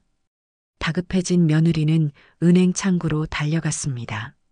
하지만 은행원의 대답은 더욱 절망적이었습니다. 오해진 고객님, 죄송하지만 고객님의 모든 계좌에 대해 법원으로부터 재산가압류 신청이 접수되어 지급이 정지된 상태입니다. 저희도 어쩔 수가 없습니다. 가압류요? 말도 안 돼. 누가 감히 내 재산에. 며느리는 소리를 질렀지만 은행원의 표정은 변함이 없었습니다. 신용카드마저 정지되었다는 사실을 확인하고는 혜진이는 망연자실한 표정으로 은행을 비틀거리며 걸어 나왔습니다. 차 안의 공기는 무겁게 가라앉아 있었습니다. 어제까지 세상을 다 가진 듯 굴던 며느리는 이제 아무 말도 하지 못했습니다. 손에 든 명품 지갑이 텅 비었다는 사실, 그 지갑을 채워주던 돈줄이 하루아침에 끊겼다는 사실이 믿기지 않는 듯 했지요. 어떻게 된 거야, 자기야. 정말 우리 이제 어떻게? 아들의 목소리는 물에 빠진 사람처럼 절박했습니다. 그제야 며느리가 넋 나간 사람처럼 입을 열었습니다. 모르겠어. 아무것도 모르겠어. 어머님이 그 늙은이가 어떻게. 며느리는 더 이상 저를 어머님이라고 부르지도 않았습니다. 그녀의 눈에는 저에 대한 분노가 아닌 생전 처음 겪어보는 현실적인 공포가 가득했습니다. 그렇게 두 사람은 차 안에서 한참을 움직이지 못했습니다. 사회적인 체면이 무너진 것에 이어 그들의 삶을 지탱하던 마지막 기둥인 재정적 기반마저 송두리째 뽑혀버린 겁니다. 어제까지 몰았던 고급 승용차는 이제 안락한 이동수단이 아니라 갈 곳 없는 두 사람을 가둔 차가운 쇠창살처럼 느껴졌습니다. 그 뒤로 아들 내외가 어떻게 지냈는지는 한참 뒤에야 전해 들었습니다. 제가 준 일주일의 시간이 지나고 그 아이들은 정말로 집에서 쫓겨났다고 합니다. 며칠 밤낮으로 비가 쏟아지던 어느 날 밤이었다고 하더군요. 손에 쥔 현금마저 바닥을 보이자 두 사람은 허름한 모텔 주차장에 차를 세우고는 더 이상 갈 곳이 없었다고 합니다. 차갑게 식은 차 안에서 아들이 먼저 입을 열었다고 합니다. 혜진아, 우리 이제 정말 어떡하냐. 남은 돈으로는 오늘 밤 모텔비 내고 나면 끝이야. 내일은 뭘 먹고 자야 할지. 그 말에 며느리가 그동안 꾹꾹 눌러왔던 분노를 터뜨리기 시작했습니다. 그 분노의 화살은 저를 향한 것이 아니라 바로 옆에 앉은 제 아들, 자신의 남편을 향한 것이었지요. 나한테 묻지 마. 내가 어떻게 알아? 다 당신 때문이야. 당신이 조금이라도 똑 부러졌어 봐. 당신 엄마 하나 제대로 컨트롤 못해서 이 꼴이 된 거 아니야. 내 탓이라고? 당신이야말로 왜 엄마를 그렇게 못살게 굴었어. 당신이 조금만 잘했어도 이렇게까지는 안 됐잖아. 뭐? 내가 뭘 잘못했는데? 난 당신 사업 말아먹은 거 일으켜 세워주고 당신 가족들 먹여 살리느라 평생을 바쳤어. 그런데 돌아오는 게 고작 이거야? 무능한 남편에 이상한 시어머니까지. 내가 전생에 무슨 죄를 지어서. 두 사람은 차마 입에 담지 못할 험한 말들을 서로에게 퍼부으며 차에서 뛰쳐나왔다고 합니다. 쏟아지는 비를 쫄딱 맞으며 마치 미친 사람들처럼 소리를 질렀다더군요. 먹여 살려? 당신이 번 돈으로 우리 엄마한테 따뜻한 밥 한 끼 사준 적 있어? 내 옷 한 벌 사준 적 있냐고. 당신은 그 돈으로 당신 체면 칠해하고 명품 가방 사고 동창회에 돈 뿌리느라 바빴잖아. 그게 어때서? 내가 내 능력으로 번 돈 내가 쓰는데 뭐가 잘못됐어? 당신처럼 되지 않으려고 발버둥 친 게 죄야? 그래, 당신 잘났다. 그 잘난 체면, 그 잘난 동창회 친구들이 지금 당신 꼴 좀 봐야 하는데 비 맞으면서 모텔 주차장에서 소리 지르는 꼴을 한참을 서로에게 상처를 입히던 두 사람은 결국 지쳐서 그 자리에 주저앉았다고 합니다. 비인지 눈물인지 모를 것이 두 사람의 얼굴을 타고 흘러내렸지요.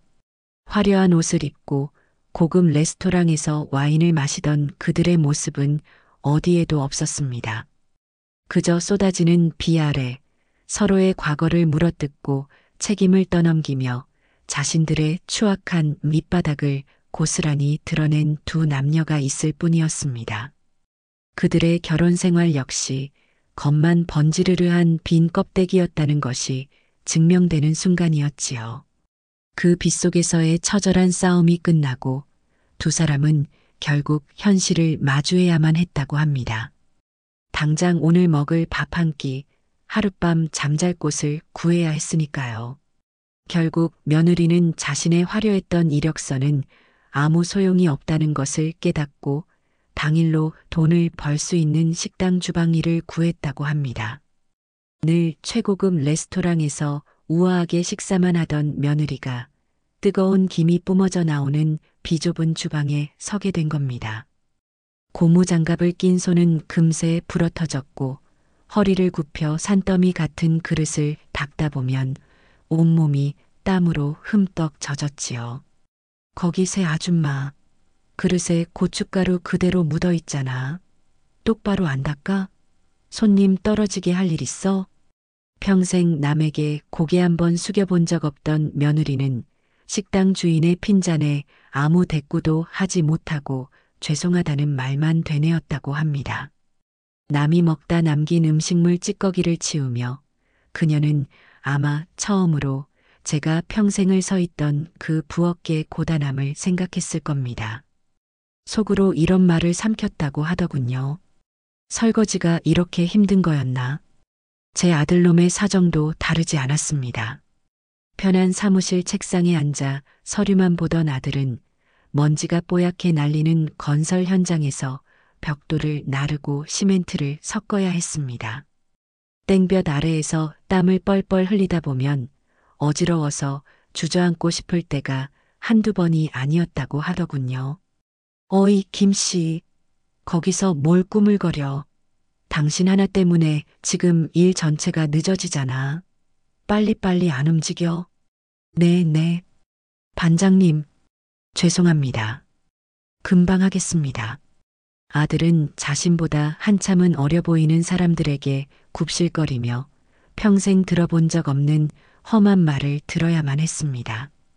그는 무거운 벽돌을 나를 때마다 아내의 등살에 못 이겨 제 마음을 짓눌렀던 그 삶의 무게를 떠올렸을지도 모릅니다. 그렇게 하루의 고된 일이 끝나고 두 사람은 파김치가 되어 값싼 여인숙 방으로 돌아왔다고 합니다. 방 안에는 아무런 대화도 없었지요. 서로의 얼굴을 볼 힘조차 없었던 겁니다.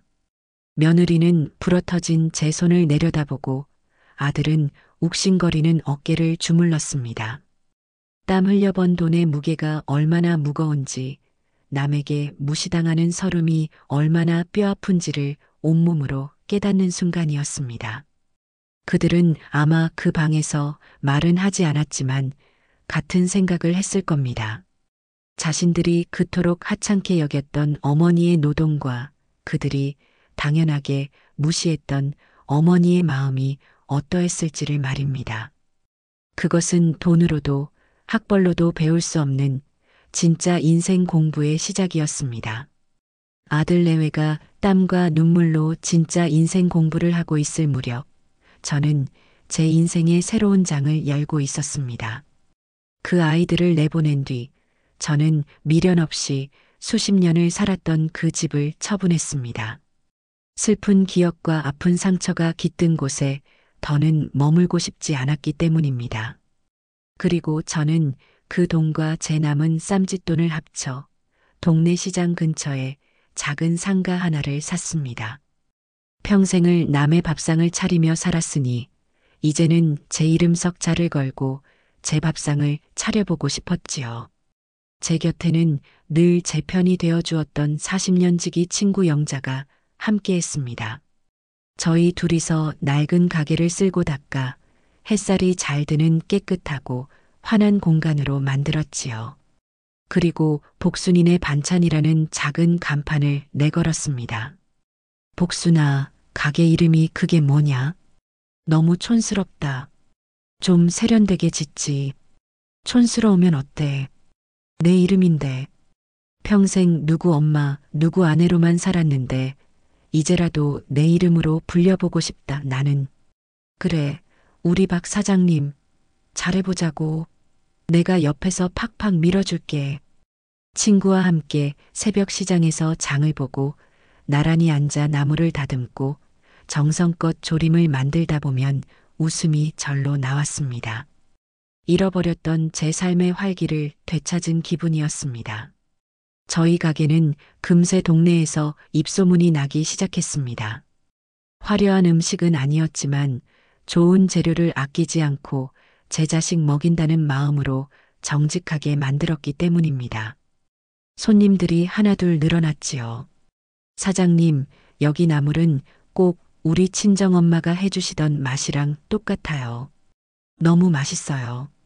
여기 장조림 맛보고는 우리 애들이 다른 집 반찬은 안 먹어요. 비결이 뭐예요? 아이고, 비결은 무슨 비결이요. 그저 좋은 고기 푹 삶아서 정성껏 만드는 것뿐이지. 맛있게만 드셔주시면 저는 그걸로 족합니다.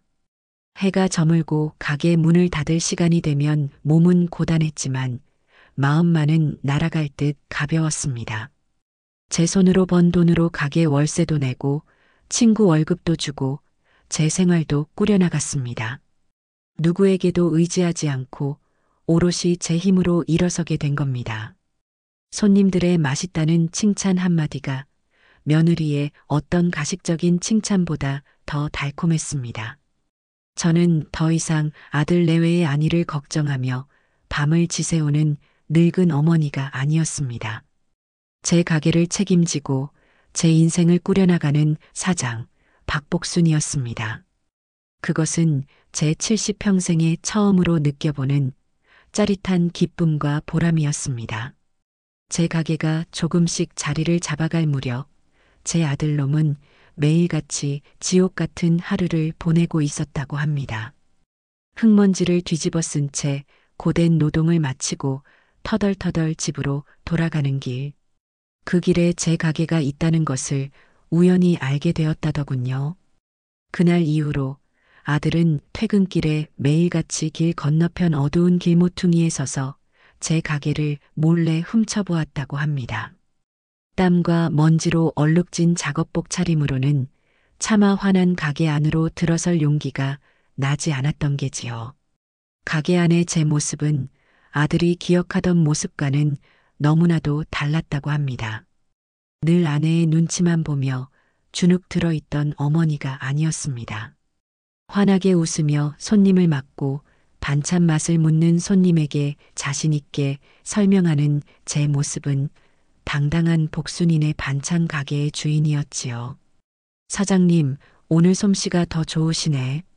이거 없으면 우리 집 저녁상 안 돌아가요. 어머, 과찬이세요. 맛있게만 드셔주시면 제가 더 힘이 나지요. 제 친구 영자와 함께 깔깔거리며 웃는 모습을 보며 아들은 지난 몇 년간, 아니 평생 동안 제가 저렇게 환하게 웃는 모습을 본 적이 있었던가 처음으로 생각해 보았다고 합니다. 그제야 아들은 깨달았다고 합니다. 어머니를 불행하게 만들었던 것이 가난도 고된 노동도 아니었다는 것을요. 바로 자기 자신과 자기 아내, 저희 두 사람이 어머니를 갉아먹는 벌레였다는 사실을 말입니다. 아들은 속으로 이렇게 되뇌었다고 합니다. 엄마는 행복해 보이신다. 내가 없으니까. 나는 엄마한테 뭘 한 거지? 아내와 엄마 사이에서 편안해지겠다는 이기심으로 엄마의 웃음을 빼앗고 엄마의 인생을 그림자로 만들어버렸구나. 내가 잃어버린 것은 단순히 집과 돈이 아니었어. 나를 위해 평생을 바친 어머니를 잃어버린 거였구나. 자신이 얼마나 어리석었는지 돌이킬 수 없는 무엇을 잃어버렸는지를 깨달은 순간 아들의 눈에서 뜨거운 것이 왈칵 쏟아져 내렸다고 합니다. 하지만 차마 소리내어 울지도 못하고 그저 길모퉁이 어둠 속에 웅크리고 앉아 어깨를 들썩일 뿐이었습니다. 해가 저물고 가게에 환한 불빛이 꺼질 때까지 아들은 그렇게 한참을 앉아 있었습니다. 그것은 자기 연민의 눈물이 아니었습니다. 철없던 아들이 비로소 어른이 되어 자신의 잘못을 정면으로 마주하며 흘리는 쓰디쓴 부끄러움과 뒤늦은 후회의 눈물이었습니다. 모든 것을 되돌리기에는 너무 늦었다고 생각하면서요. 그렇게 아들 녀석이 길 건너편에서 제 가게를 훔쳐본 지 며칠이 지났을까요? 그날도 저는 친구와 함께 가게를 정리하고 마지막으로 셔터를 내리고 있었습니다. 하루의 고단함이 기분 좋게 느껴지는 그런 평범한 저녁이었지요. 그런데 어둠 속에서 익숙한 그림자 하나가 제 앞으로 다가왔습니다. 흙먼지가 묻은 작업복에 잔뜩 수척해진 얼굴. 바로 제 아들 진수였습니다. 저는 순간 무슨 말을 해야 할지 몰라 그 자리에 멈춰 섰습니다. 아들은 제 앞에 서서 아무 말도 하지 못하고 그저 고개만 푹 숙이고 있더군요. 그 초라한 행색에 마음 한구석이 아려왔지만 저는 먼저 말을 걸지 않았습니다. 이 아이가 스스로 입을 열 때까지 기다려야 한다고 생각했기 때문입니다. 엄마. 아들은 제 얼굴을 차마 쳐다보지도 못하고 입술만 달싹였습니다. 그리고는 다음 순간 제 눈앞에서 털썩 하고 차가운 보도블록 위에 무릎을 꿇었습니다. 어머니, 제가 다 잘못했습니다. 제가 죄인입니다. 어머니, 제가 죽일 놈입니다. 아들은 더 이상 말을 잇지 못하고 어린아이처럼 엉엉 울기 시작했습니다. 변명도 부탁도 없었습니다. 그저 자신의 잘못을 인정하며 터져나오는 울음을 삼킬 뿐이었지요. 70평생 저는 제 아들이 저렇게 서럽게 우는 것을 처음 보았습니다. 한참 동안 저는 아들이 우는 것을 그저 지켜보기만 했습니다. 제 마음속에 있던 미움과 분노가 아들의 저 눈물에 씻겨 내려가는 것 같았습니다. 저는 조용히 몸을 숙여 아들의 어깨를 잡아 일으켰습니다. 일어나거라, 아들아. 길바닥에서 이게 무슨 짓이냐? 사람들이 본다. 어머니, 저를 용서하지 마세요. 내가 왜 죄인인지, 무엇을 잘못했는지 이제는 정말로 알겠느냐? 아들은 고개를 차마 들지 못하고 그저 끄덕이기만 했습니다. 저는 그런 아들의 얼굴을 물끄러미 바라보다가 담담하게 말했습니다. 그렇다면 됐다. 용서는 내가 너에게 해주고 말고 할 것이 아니야. 내가 평생을 내 자신에게 물으며 내 스스로에게 받아내야 할 숙제다. 내가 정말로 내 잘못을 깨달았다면 앞으로의 내 삶으로 그것을 증명하며 살아가거라. 저는 더 이상 아무 말도 하지 않았습니다. 대신 가게 문을 다시 열고 식어버린 국과 남은 반찬 몇 가지를 봉지에 담아 아들의 손에 쥐어주었습니다. 밥은 굶지 말고 다니거라. 그것이 제가 해줄 수 있는 전부였습니다. 아들은 반찬 봉지를 든 채 한참 동안 그 자리에 서 있다가 몇 번이고 허리를 숙여 제게 인사를 하고는 어둠 속으로 멀어져 갔습니다. 그날 밤 저는 비로소 제 아들이 기나긴 방황을 끝내고 용서의 문턱에 들어섰다는 것을 알 수 있었습니다. 아들이 다녀가고 며칠이 지난 어느 날 오후였습니다. 점심시간이 지나 한가해진 가게에서 저는 친구와 함께 저녁 장사를 준비하고 있었지요. 그때 가게 문에 달린 작은 종이 딸랑 하고 울렸습니다. 문 앞에는 낯선 여자가 서 있었습니다. 값비싼 옷 대신 낡은 티셔츠를 입고 화장기 하나 없이 푸석푸석한 얼굴. 한참을 들여다보고 나서야 저는 그 여자가 제 며느리 오혜진이라는 것을 알아볼 수 있었습니다. 그토록 기세등등하던 모습은 온데간데 없고 마치 다른 사람처럼 보였습니다. 제 친구 영자가 제 옆구리를 쿡 찌르더군요. 복순아, 저제 아니야? 여긴 왜 왔대? 저는 친구의 말에 고개만 끄덕였습니다.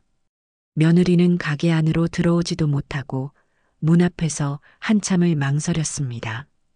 그러더니 이윽고 제 앞으로 다가와 손에 들고 있던 낡은 도시락통을 작은 식탁 위에 조심스럽게 내려놓더군요. 어머님, 아니 사장님.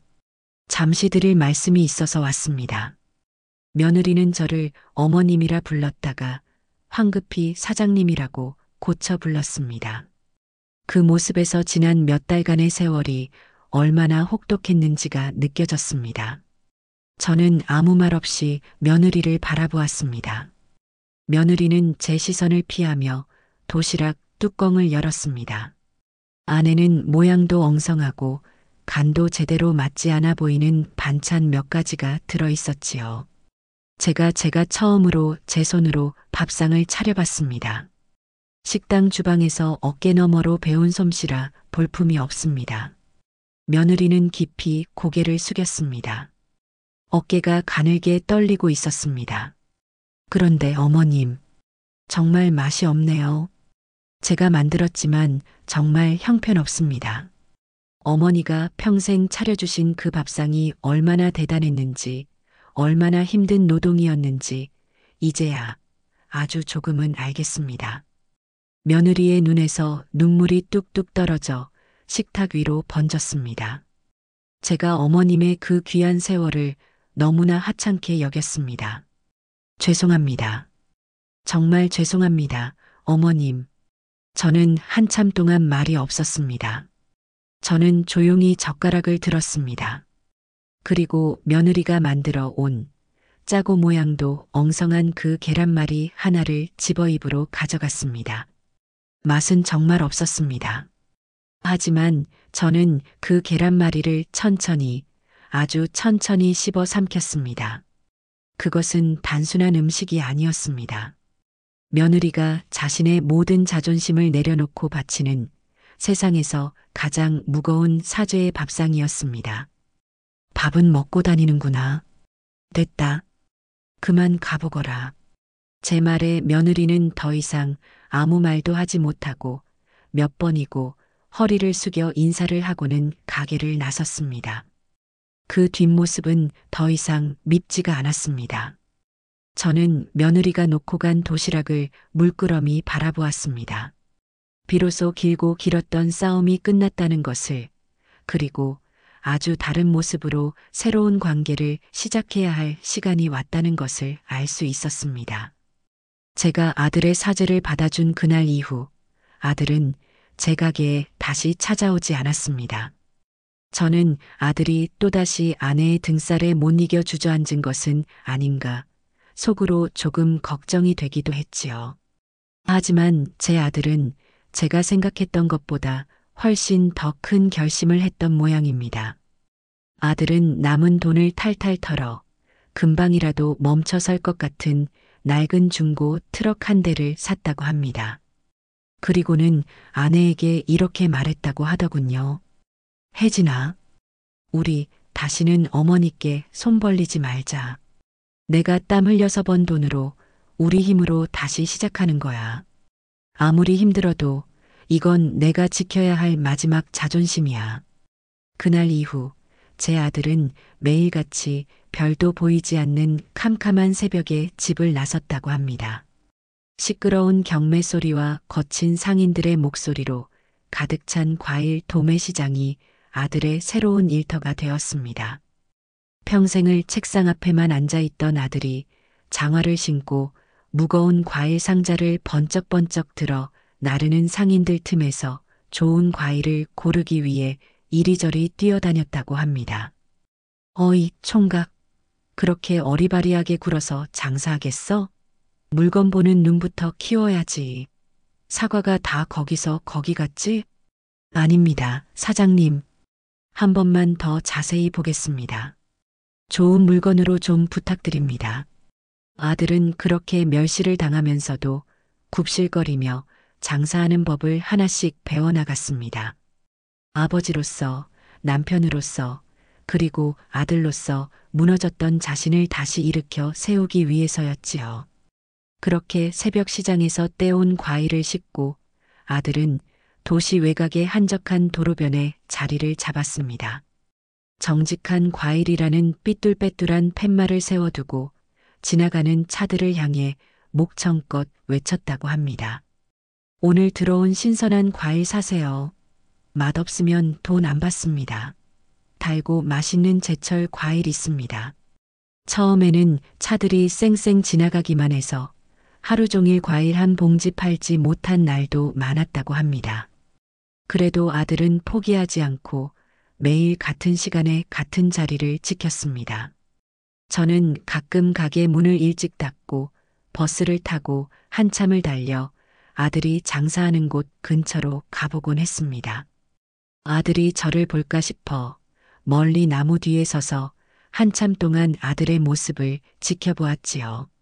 먼지를 뒤집어 쓴 얼굴로 손님에게 허리를 굽혀 인사하고 덤으로 과일 하나를 더 얹어주는 아들의 모습이 보였습니다. 낯설었지만 한편으로는 대견했습니다. 아저씨, 너무 비싸네. 저쪽은 더 싸게 주던데. 5,000원어치만 줘요. 손님, 정말 좋은 물건이라 그렇게는 힘듭니다. 대신 드셔보시고 맛없으면 제가 돈을 돌려드리겠습니다. 한번 믿고 사보세요. 아들의 그 모습을 보며 저는 조용히 발걸음을 돌렸습니다. 제 아들은 이제 더 이상 제가 걱정해야 할 철부지가 아니었습니다. 비록 고된 노점상이지만 스스로의 힘으로 돈을 벌고 세상과 부딪히며 조금씩 책임감 있는 진짜 어른으로 성장해 가고 있었습니다. 아들이 길가에서 장사를 시작하고 며느리가 식당 일을 묵묵히 다닌 지 몇 달이 흘렀습니다. 저는 그 아이들이 진심으로 변하려 노력하고 있다는 것을 확인할 수 있었지요. 더 이상 서로를 탓하지 않고 땀 흘려번 돈으로 작은 단칸방을 얻어 생활하고 있었습니다. 저는 비로소 그 아이들을 다시 마주할 때가 되었다고 생각했습니다. 저는 아들 내외에게 연락해 조용한 전통 찻집에서 만나자고 했습니다. 제 가게도 그 아이들의 단칸방도 아닌 우리 모두가 새로운 마음으로 시작할 수 있는 곳이 필요했기 때문입니다. 약속한 시간에 맞춰 찻집에 도착하니 아들 내외가 먼저 와서 저를 기다리고 있었습니다. 예전처럼 저를 보자마자 살갑게 구는 대신 두 아이는 자리에서 일어나 제게 깍듯하게 허리를 숙여 인사를 하더군요. 어머니 오셨어요. 그 어색하지만 진심이 담긴 인사에 저는 우리가 다시 시작할 수 있으리라는 작은 희망을 보았습니다. 우리는 찻잔을 앞에 두고 한참 동안 말이 없었습니다. 먼저 침묵을 깬 것은 저였습니다. 저는 두 아이를 차례로 둘러보며 준비해온 이야기를 꺼냈습니다. 지난 몇 달간 너희들이 어떻게 살아왔는지 멀리서 지켜보았다. 고생 많았다는 거 안다. 그리고 진심으로 반성하고 있다는 것도 이제는 믿는다. 그래서 나는 너희를 용서하기로 했다. 제 말에 아들과 며느리의 눈가가 붉어졌습니다. 며느리가 무언가 말하려 했지만 저는 손을 들어 막았습니다. 하지만 용서가 예전으로 돌아간다는 뜻은 아니다. 우리는 다시 예전처럼 살 수는 없어. 그래서 오늘 우리 가족의 새로운 규칙을 정하려고 한다. 잘 듣거라. 첫째, 우리는 다시는 한 집에서 함께 살지 않는다. 나는 내 인생이 있고 너희는 너희 인생이 있다. 이제부터 우리는 각자의 삶을 책임지고 살아가는 거다. 둘째, 서로의 삶을 존중한다. 나는 너희가 어떻게 사는지 일일이 간섭하지 않을 것이고 너희도 내 삶에 대해 이래라 저래라 해서는 안 된다. 셋째, 한 달에 한 번만 만난다. 의무감으로 억지로 오는 것이 아니라 서로 안부를 묻고 얼굴을 보고 싶다는 존중하는 마음으로 딱 한 번만 밥을 먹자. 저는 말을 마친 뒤 가방에서 작은 봉투 하나를 꺼내 테이블 위에 올려놓았습니다. 어머니, 이게 뭐예요? 저희는 괜찮습니다. 너희가 살고 있는 방이 너무 좁고 춥다는 거 안다. 이건 내가 너희에게 주는 돈이 아니다. 빌려주는 돈이다. 이걸로 작은 월세방이라도 얻어서 2달이 뻗고 잘 수 있는 잠자리를 마련하거라. 그리고 열심히 돈 벌어서 나중에 형편이 나아지면 반드시 갚아야 한다. 알겠느냐? 주는 돈이 아니라 빌려주는 돈이라는 제 말의 의미를 아들과 며느리는 똑똑히 알아들은 듯 했습니다. 그것은 동정이 아닌 그들의 자립을 믿는다는 마지막 기회였으니까요. 아들과 며느리는 아무 말 없이 고개를 끄덕였습니다. 그리고는 처음으로 진심이 담긴 목소리로 제게 말하더군요. 어머니 아니 어머님. 감사합니다. 저희가 정말 잘하겠습니다. 꼭 갚겠습니다. 고맙습니다, 어머니. 정말 고맙습니다. 그날 찻집을 나오면서 저는 비로소 무겁던 마음의 짐을 내려놓을 수 있었습니다. 우리의 관계는 이제 원망과 의존으로 얽힌 낡은 쇠사슬이 아니었습니다. 서로를 존중하고 건강한 거리를 지키는 새로운 끈으로 다시 묶이기 시작한 겁니다. 작가님, 그렇게 모든 폭풍이 지나가고 꼭 1년이라는 시간이 흘렀습니다. 다시 추석이 돌아왔지요. 하지만 1년 전의 그날과는 모든 것이 달랐습니다. 저는 더 이상 차갑고 외로운 부엌에 홀로 서 있지 않았습니다. 제 이름 석자를 건 복순이네 반찬 가게는 명절 음식을 사려는 손님들로 아침부터 북적였습니다. 그리고 제 곁에는 새로운 가족들이 함께하고 있었습니다. 제 아들 진수는 이제 어엿한 과일 트럭 사장님이 되어 가게에 필요한 좋은 과일을 척척 대주고 무거운 짐을 나르며 제 오른팔 노릇을 톡톡히 했습니다. 어머니, 배달갈 동그랑땡 다 포장해 놨습니다. 다음은 어디로 갈까요? 그리고 며느리 혜진이는 어느새 가게에 야무진 안살림꾼이 되어 있었습니다. 손님, 이 나물은 방금 무쳐서 더 맛있어요. 덤으로 조금 더 싸드릴게요. 즐거운 명절 보내세요. 예전의 날카로운 모습은 찾아볼 수 없이 한결 부드러워진 얼굴로 손님을 대하는 며느리의 모습이 낯설면서도 대견했습니다. 그리고 주방에서는 시누이 진숙이가 구슬땀을 흘리며 전을 부치고 있었지요. 형님, 송편 다 쪘어요. 예쁘게 잘 쪄졌네. 점심시간이 지나 잠시 가게가 한산해졌을 때 저희는 가게 한편에 작은 상을 펴고 둘러앉아 늦은 점심을 먹었습니다. 이제 우리는 한 집에 살지는 않습니다. 각자의 집에서 각자의 삶을 살다가 약속했던 대로 한 달에 한 번, 그리고 명절에 이렇게 함께 모입니다. 다들 고생이 많다. 너희들 아니었으면 오늘 장사 어찌했을꼬. 무슨 말씀을요, 어머니. 저희가 좋아서 하는 건데요. 어머니 덕분에 저희도 이렇게 먹고 사는 걸요. 맞아요, 어머님. 저희가 빌려갔던 돈 내년에 다 갚을 수 있을 것 같아요. 정말 감사합니다. 며느리는 이제 저를 어색해하지 않고 존중하는 마음을 담아 어머님이라고 불렀습니다. 의무감 때문이 아닌 진심에서 우러나온 행동들이었습니다. 식사를 마치고 다시 분주해진 가게를 물끄러미 바라보았습니다. 정직하게 만든 제 반찬을 사기 위해 길게 줄을 선 손님들, 서툴지만 열심히 일하는 며느리와 시누이, 그리고 이제야 제 몫을 다하는 듬직한 아들. 이 모든 것이 지난 1년간 제가 제 손으로 일궈낸 것들이었습니다. 그 순간 저는 깨달았습니다.